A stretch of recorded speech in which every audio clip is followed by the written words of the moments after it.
Hi there. Today we're going to talk about maths anxiety, also known as a fear of maths or maths phobia. At the beginning of November 2012, the University of Chicago published some research.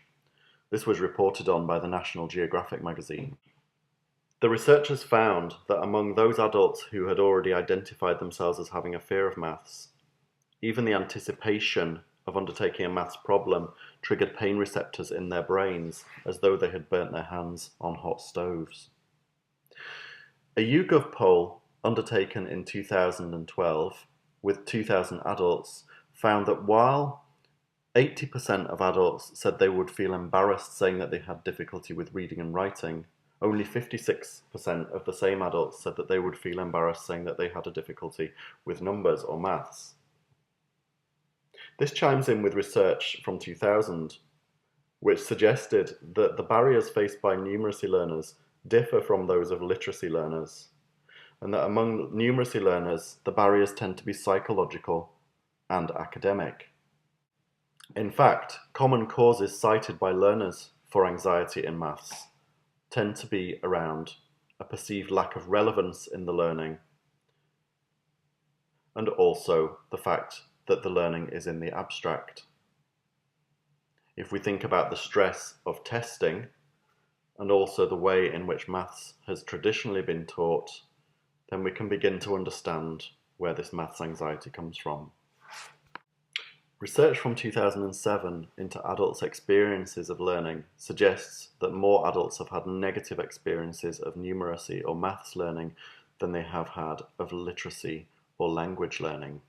On the plus side, other research from 2007 suggests that when learners who have had maths anxiety in the past are enrolled on a program, 27% of them report a raised confidence in maths once they are actually on the program. So perhaps the biggest barrier in terms of maths or numeracy learning is getting over the enrollment barrier to start with.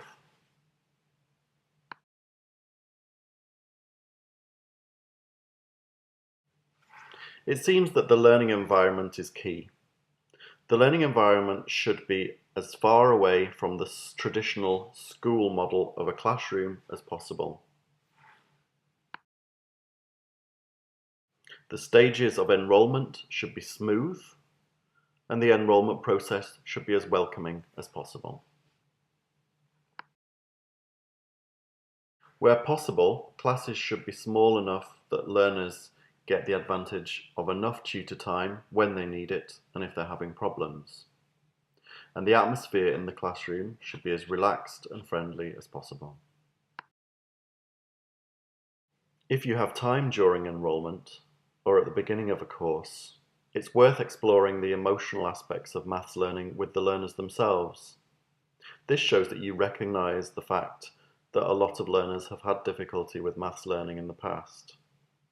You might discuss a couple of concepts that commonly occur with adults.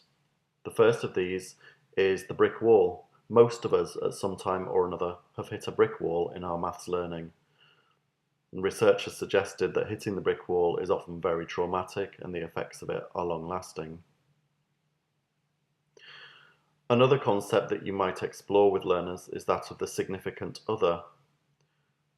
Most adults have someone in their past who they can name, who helped them or hindered them with their maths learning. Maybe a favourite uncle helped them, maybe a teacher at school scarred them by the way that they spoke to them when they got a problem wrong. Sometimes it's worth talking about this with learners. Certainly as tutors, it's worth thinking, could you be this learner's positive significant other?